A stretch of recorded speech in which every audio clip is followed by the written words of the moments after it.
वो देखी ही नहीं जा रही थी, उसकी ऐसी हालत थी, उसकी गर्दन, कमर, पैर सब टूट मतलब।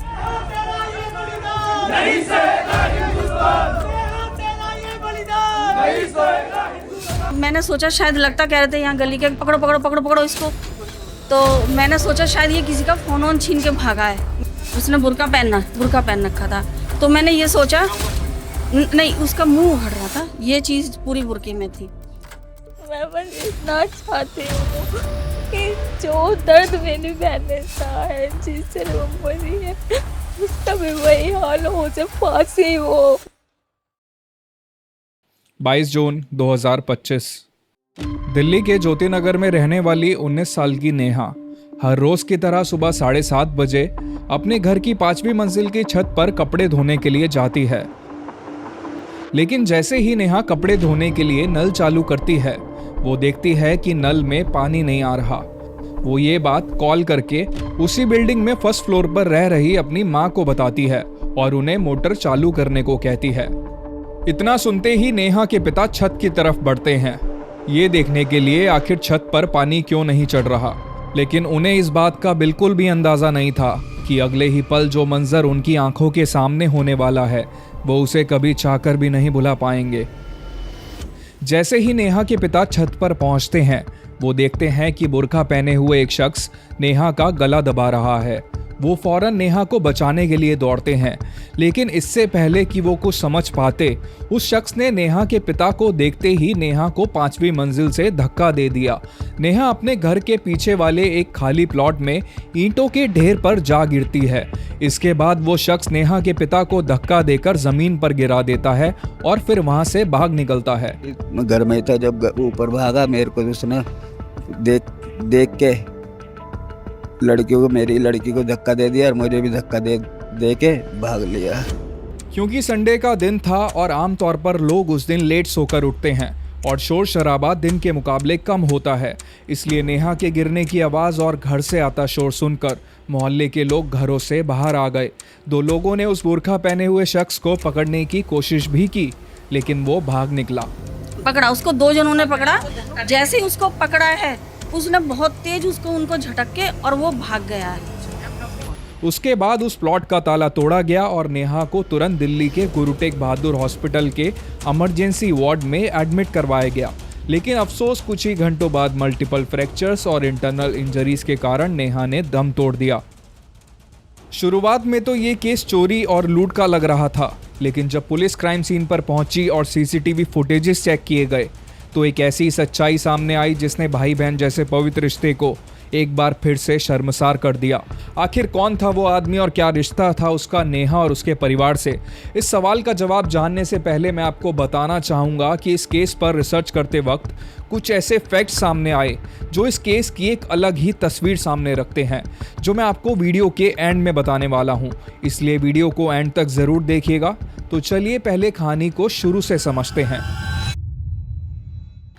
इस कहानी की शुरुआत होती है दिल्ली के ज्योति नगर में रहने वाले एक साधारण से परिवार से, जहां सुरेंद्र कुमार अपनी वाइफ, 3 बेटियों और 2 छोटे बेटों के साथ रहा करते थे।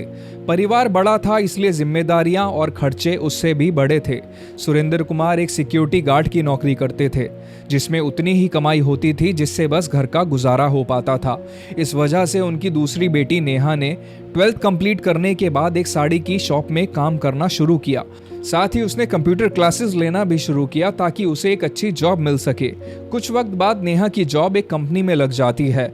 घर वालों को लगा कि अब उनका वक्त धीरे धीरे बदलना शुरू होगा, क्योंकि नेहा अब घर को फाइनेंशियली सपोर्ट करने लगी थी। लेकिन जब सब कुछ ठीक होता दिखाई दे रहा था, तभी एक रिश्ता जो 3 साल पहले भरोसे के साथ शुरू हुआ था, वो अंदर ही अंदर एक ऐसी कहानी लिख रहा था जो नेहा के परिवार को जिंदगी भर का घाव देने वाला था। 3 साल पहले जब नेहा 15-16 साल की थी और स्कूल में पढ़ रही थी, एक दिन वो अपने घर के पास वाली दुकान से सामान लेने के लिए जाती है। वहीं पर उसकी पहचान होती है तौफीक उर रहमान से, 26 साल का लड़का जो उस वक्त उस शॉप में काम कर रहा था। तौफीक असल में उत्तर प्रदेश के मुरादाबाद का रहने वाला था और काम की तलाश में कुछ साल पहले ही वो दिल्ली आया था। यहाँ वो अशोकनगर और आसपास के इलाकों की दुकानों और गोडाउन में सामान उठाने ढोने का काम करता था। शुरुआत में तो ये पहचान सिर्फ दुकान तक ही सीमित थी, लेकिन कुछ समय में तौफीक कभी पानी पीने के बहाने तो कभी पानी की बोतल फ्रिज में रखवाने के बहाने नेहा के घर तक आने लगा। वक्त के साथ उसका नेहा के घर आना जाना इतना नॉर्मल हो गया कि नेहा के घर वालों ने उसे अपने परिवार का हिस्सा ही मान लिया। तौफीक अब नेहा की माँ से कहकर अपनी पसंद का खाना भी बनवाने लगा था और नेहा की माँ भी उसकी हर खाने की फरमाइश को अपने ही बच्चे की तरह पूरा भी करती थी।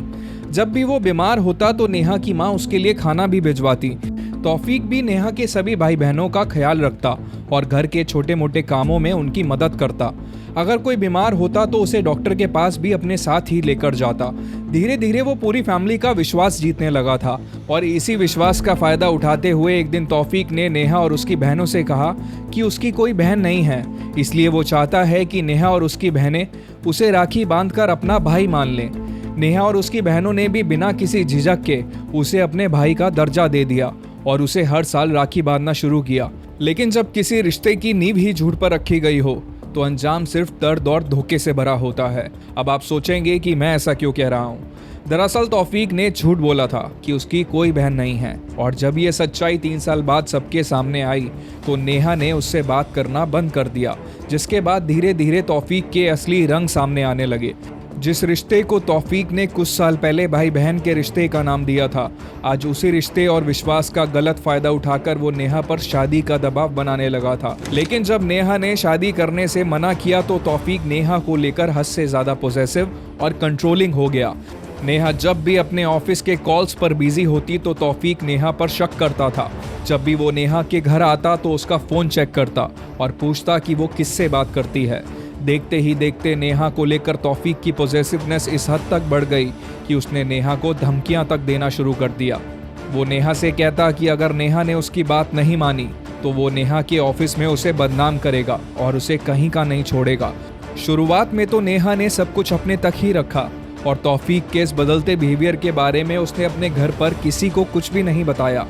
लेकिन दिन ब दिन तौफीक का नेहा पर कंट्रोलिंग और पॉसेसिव नेचर इतना बढ़ता जा रहा था कि नेहा के लिए ये सब अकेले बर्दाश्त करना मुश्किल हो गया था।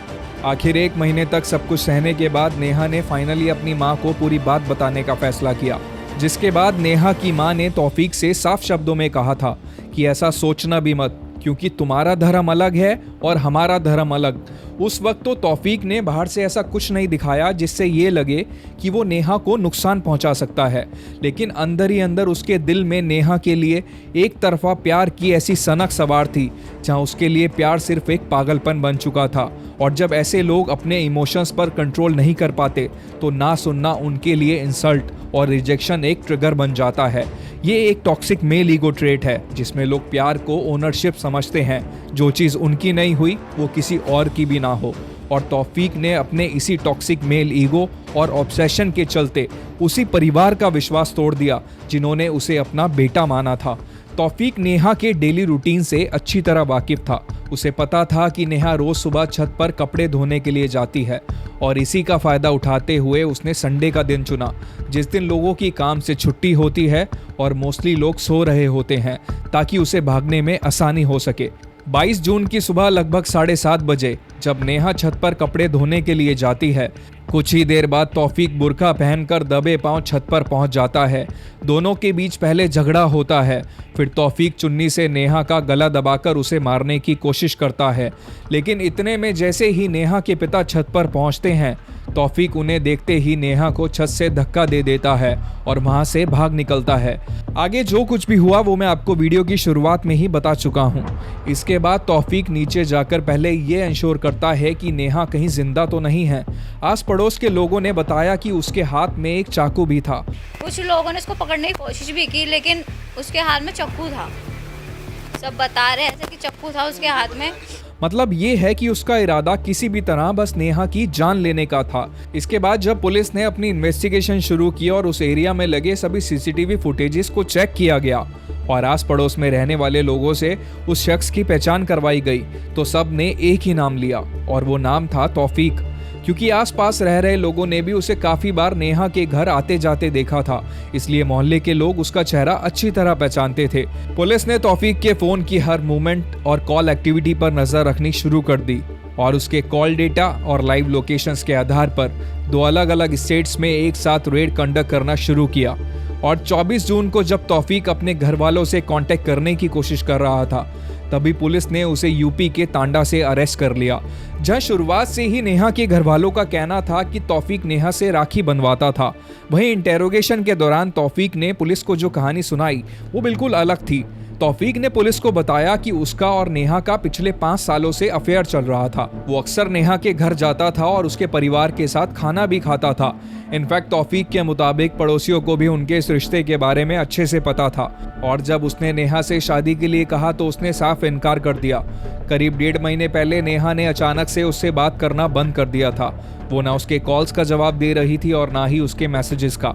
तौफीक को शक था कि नेहा किसी और से बात करने लगी है, इसलिए वो काफी वक्त से उसे मारने की प्लानिंग कर रहा था। यहाँ गौर करने वाली बात ये भी है कि तौफीक के मुताबिक ये रिश्ता 5 से 6 साल पहले शुरू हुआ था। अगर ये बात सच है तो उस वक्त नेहा माइनर थी, और किसी एडल्ट का माइनर के साथ रिलेशनशिप, कांटेक्ट या इंटीमेसी अटेम्प्ट करना पॉस्को एक्ट 2012 के अंडर एक सीरियस क्रिमिनल ऑफेंस बन सकता है। फिलहाल तौफीक पर BNS सेक्शन 302 मर्डर, सेक्शन 354 और सेक्शन 506 के चार्जेस लगाए गए हैं। इस केस पर रिसर्च करते वक्त कुछ ऐसी चीजें सामने आईं जो ये साफ दिखाती हैं कि ये रिश्ता एक तरफा तो बिल्कुल भी नहीं था। तौफीक की इंस्टाग्राम प्रोफाइल पर अपलोडेड मोस्टली हर एक फोटोज पर नेहा के लाइक और कई फोटोज पर माय वर्ल्ड और हर्ट इमोजीज जैसे कमेंट्स ये दिखाते हैं कि फीलिंग्स नेहा की तरफ से भी थीं। लेकिन नेहा की फैमिली शायद समाज के डर से अभी भी इस बात को खुलकर एक्सेप्ट नहीं कर रही है। इसके अलावा यहाँ एक और चीज नोटिस करने वाली है, और वो है तौफीक की पर्सनालिटी, जो 2 अलग चेहरों में दिखाई देती है।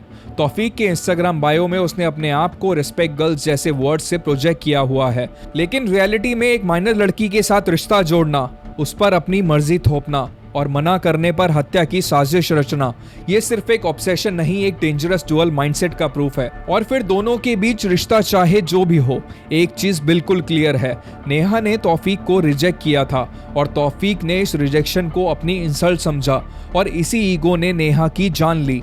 और ये वही सोच है जहां से कई और घिनौने क्राइम्स जन्म लेते हैं, चाहे फिर छत से नीचे फेंकना हो या फिर चेहरे पर एसिड फेंकना, दोनों में पैटर्न और रूट कॉज एक ही है, टॉक्सिक मेल ईगो और रिजेक्शन को ना सह पाना।